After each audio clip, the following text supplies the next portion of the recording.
Bonjour tout le monde, je me nomme Anne-Marie Roulier. Je suis anthropologue et stagiaire postdoctorale à l'École de travail social et de criminologie de l'Université Laval.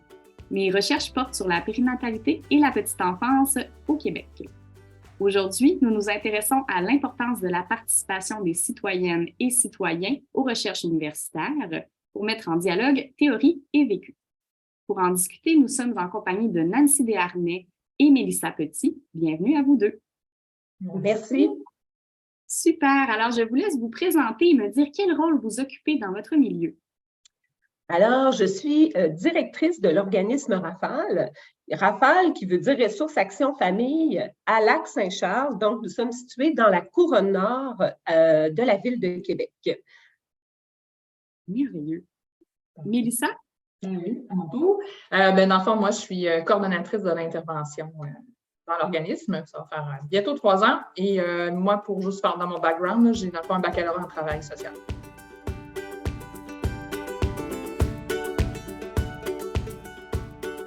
Est-ce que vous pouvez me préciser quelle est la mission de RAFAL? RAFAL est un organisme par et pour les familles et les personnes aussi, parce qu'on travaille vraiment dans la communauté en général. Puis, on contribue à l'amélioration des conditions de vie, mais aussi du bien-être des familles de notre communauté. Pour ce faire, on met en place avec les familles différentes activités qui répondent à leurs besoins spécifiques là, et qui sont aussi d'intérêt commun, évidemment, et de manière à ce que chacun et chacune puisse développer leur plein potentiel puis leur pleine participation citoyenne.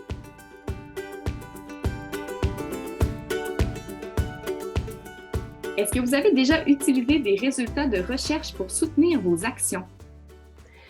Bien, ce sur quoi on se base le plus souvent pour observer le milieu dans lequel on œuvre, c'est les portraits de défavorisation qui sont présentés aux 4 ans.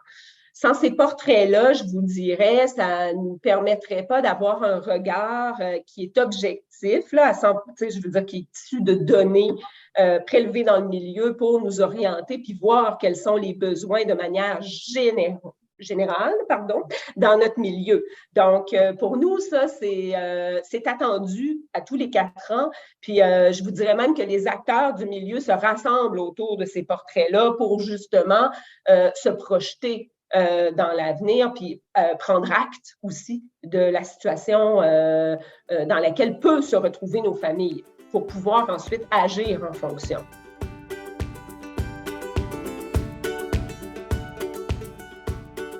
Plusieurs recherches en sciences sociales s'intéressent aux familles et notamment aux environnements dans lesquels elles vivent. Selon vous, pourquoi est-ce que c'est pertinent d'entendre les gens concernés, par exemple les intervenants au moment des recherches? Dans le fond, c'est pertinent parce que chaque acteur, peu importe qui ils sont, là, qu'on parle d'une famille, d'un parent, oui, d'un intervenant ou bien du chercheur lui-même, chacun a une facette de la situation, de ce qui se passe. Fait que c'est important de les entendre parce qu'ils sont tous, chacun sont experts de leur situation, fait qu'ils peuvent être en mesure d'amener des critères qu'on n'a pas pensé. On pourrait le faire juste en intervenant ou chercheur ou juste chercheur, mais il y a un palier, il y a quelque chose qui nous manquerait. Il y a une facette de la situation qui nous manquerait certainement. Fait que vraiment, de prendre le temps de faire ça avec eux.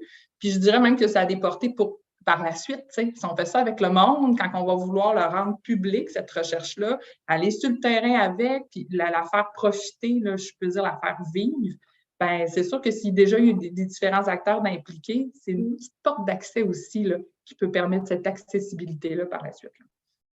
Absolument. J'entends là-dedans les bases de la recherche-action. J'aime beaucoup. Parfois, les meilleures idées viennent du terrain, pas des chercheurs qui sont dans leur bureau. Donc, de dialoguer, c'est important. Alors, pouvez-vous me parler de la capacité des gens à se mobiliser dans des projets? Par exemple, au niveau de la petite enfance, on avait à un moment un bassin de parents qui était il ne se passe rien au Lac-Saint-Charles, il faut qu'on s'organise. Puis RAFAL permettait d'avoir des espaces et des locaux à la ville, mais ne permettait pas tant d'animer ces activités-là dues à la taille de notre organisation à l'époque. Puis les maires ont pris le projet en main. Donc, les ateliers, les matinées Galipette sont des ateliers de psychomotricité ouverts, accessibles à tous et gratuits. Avec le temps, c'est devenu hyper populaire. Puis du coup, ben, les parents se sont mobilisés. On leur a laissé l'espace, c'est sûr qu'on les soutient au niveau des ressources, mais du coup, ça répond à un besoin qui est vraiment latent dans la communauté, puis il s'agit juste d'en faire la promotion pour que les gens se rassemblent, soient ensemble et partagent entre eux leur vécu, puis partagent aussi leur expérience parentale. Ça, c'est super important, ces espaces-là qui leur donnent l'occasion de se rassembler. Dans une communauté comme la nôtre, qu'on pourrait qualifier peut-être un peu plus de dortoir, on ressent de plus en plus le besoin d'être ensemble. Ça va nous permettre... Oui, vas-y. Oui, j'allais dire, c'est une magnifique occasion de nourrir l'environnement social des gens, donc de partir de là où ils sont aussi, puis de se rendre là où ils veulent se rendre, où ils peuvent se rendre. Puis, j'allais rajouter aussi que ça donne un sens, c'est-à-dire que quand on veut apporter des changements dans une communauté, si on part des petites braises qui sont présentes, c'est beaucoup plus facile d'allumer un feu que de partir avec rien. Quand on va à l'inverse, des fois, il faut comme insuffler quelque chose. Là, on part de ce qui existe déjà, puis on fait juste donner un petit push, souffler un petit peu pour que ça reparte, puis ça va vraiment beaucoup plus loin, puis c'est beaucoup plus facile notre travail, même comme intervenant à travers ça, là, parce qu'on n'a pas à tirer, là, c'est plutôt l'inverse, on fait juste soutenir, puis donner un petit push pour aider à avancer. On reste alerte toujours, à reconnaître les forces et le potentiel de chacun, puis de le stimuler à travers notre relation de confiance qu'on développe avec le temps, tant au niveau, parce qu'on est quand même beaucoup dans l'intergénérationnel ici à Rafale. Donc, on travaille vraiment, Rafale et le citoyen d'égal à égal. Puis cette posture-là est tellement importante pour développer justement leur pouvoir d'agir, leur capacité à interagir dans un milieu qui semble parfois trop souvent, je trouve, inaccessible pour les citoyens, ou alors même le partenaire parfois se met dans une posture de « Oh, le citoyen, vas-tu comprendre de quoi on parle? » Mais on parle de sa réalité. Alors, on leur donne ce pouvoir décisionnel-là, puis ce pouvoir de participer d'égal à égal dans les processus. Donc, on s'est préparé ensemble, on est allé voir un partenaire jeunesse, on pense à toutes les catégories qui peuvent être touchées par la place éphémère. Là, je suis vraiment dans un projet concret, mais ça s'articule de la même façon quand on travaille d'autres projets qui s'intéressent, qu'il ne faut pas oublier, puis on évolue ensemble là-dedans, puis on fait parfois des erreurs, tous ensemble. Puis c'est ça qui est merveilleux, on apprend, puis on continue. C'est formidable.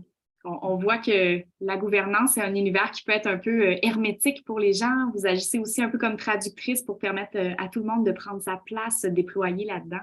Oui, c'est un bon mot, traductrice, parce qu'on travaille un petit peu en amont, c'est sûr, parce qu'il faut que le citoyen soit préparé, mais ça ne demande pas des heures de préparation parce que le citoyen, il sait ce qu'il a à nommer. Puis là, on parle de citoyens, mais c'est des parents, c'est des grands-parents, c'est des personnes seules. Donc, on est vraiment dans une inclusion ouverte. Puis les gens savent de quoi ils parlent, c'est ce qu'ils vivent.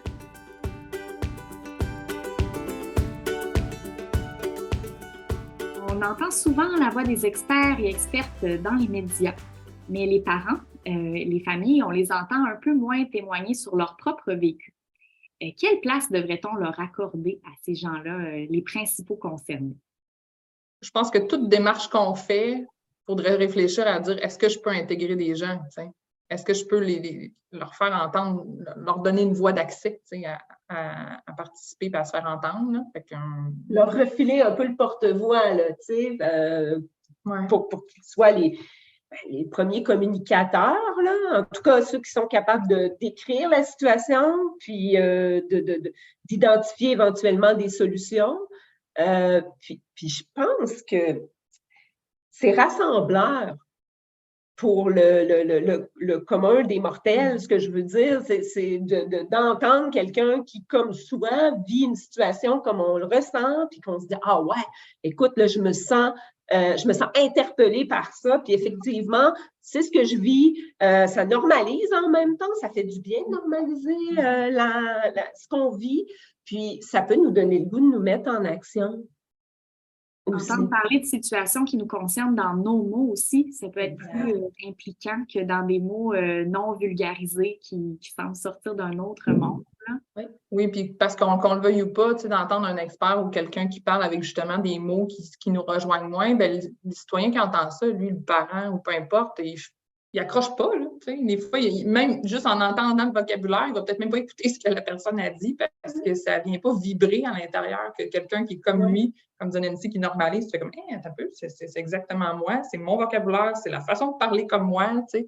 On l'interprète, puis ça donne le goût peut-être de se mettre en action. Oui, parce que qu'on le veuille ou pas, c'est quand on entend des gens comme nous qu'on a le goût d'aller se rassembler. T'sais, juste en voyage, on le sait, on entend un Québécois ailleurs. Oh mon Dieu, un Québécois! Fait que c'est un petit peu la même chose, mais avec plus subtil là, dans le day-to-day, mais je pense qu'il y a des similarités entre ça.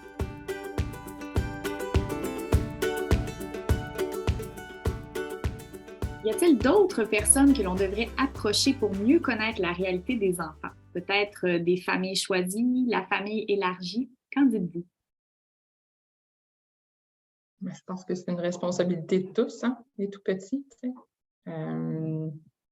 C'est notre avenir, c'est nos futurs leaders, c'est nos futurs contributeurs à la société. Fait que, je pense que chacun a un aspect accès aux tout petits d'une certaine façon. Le grand-parent va en avoir d'une façon, oui, le parent en a d'une autre, les professeurs, n'importe qui là, qui les côtoie dans différents contextes a une vision de ces tout petits-là, puis qui peuvent contribuer. Oui, des observations à partager. Puis c'est un peu le devoir de tout le monde d'entendre la voix de l'entourage, en fait, qu'on peut dire des tout petits qui les accompagnent de part et d'autre au quotidien pour peut-être s'auto-analyser en tant que société parfois, qui dit parce que tout ne vient pas d'un mal, comment je peux dire, les enfants ont des besoins, certes, ont une place à prendre dans la société, mais on a tous un devoir de contribuer à développer des environnements favorables pour que notre avenir se déploie avec eux aussi, comme on le fait avec les adultes. Absolument. Puis quand on sait l'importance de personnes de confiance dans l'entourage d'un enfant au-delà de ses parents, ça donne le goût encore plus de s'investir comme voisin, voisine, comme intervenant, professeur, citoyen qui croise les tout-petits au parc, tout simplement, puis veut un beau milieu de vie pour eux. Je voudrais relancer sur le mot collaboration. Je pense que c'est aussi de voir qu'on fait équipe ensemble. Je trouve que des fois, il y a des guerres un peu, ou en tout cas en différents contextes, mais c'est de voir qu'on veut tous le bien on veut leur bien, là. Fait que c'est ça qui nous relie, qui nous rassemble, puis c'est ça l'objectif à viser, Fait que comment on peut le faire ensemble?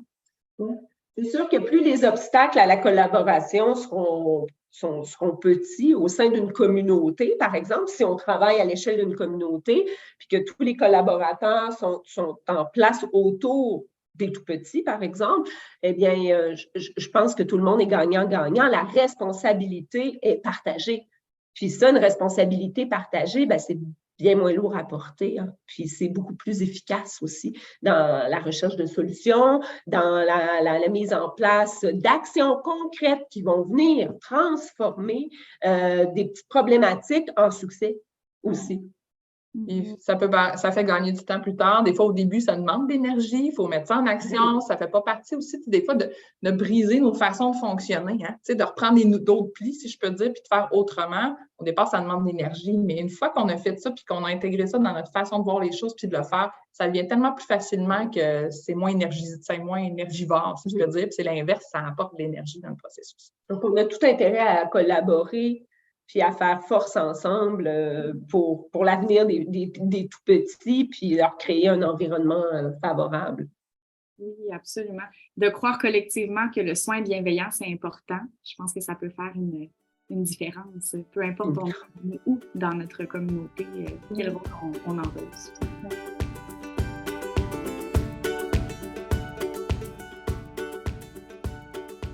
Alors, je vous remercie chaleureusement de votre partage. Toutes ces personnes que vous nommez comme participantes à la vie des tout-petits, elles composent l'environnement du jeune enfant et dans une perspective écosystémique, comme entendu dans la capsule 1, il est important de les prendre en compte. Cet échange fut une belle occasion pour nous de questionner le rôle que nous pouvons jouer dans la création des savoirs justes et sensibles pour des environnements favorables pour les jeunes enfants et leurs familles. La mise en place de partenariats en recherche entre le milieu universitaire, les citoyennes et citoyens, les milieux communautaires et le réseau de la santé et des services sociaux semble porteur d'une belle richesse, comme le projet des communautés pour le développement des enfants et leur santé, CODE, quartiers centraux de Québec nous le démontre actuellement. Je vous remercie de votre écoute et je me permets de vous proposer le visionnement des 2 autres capsules de cette série liées aux environnements favorables.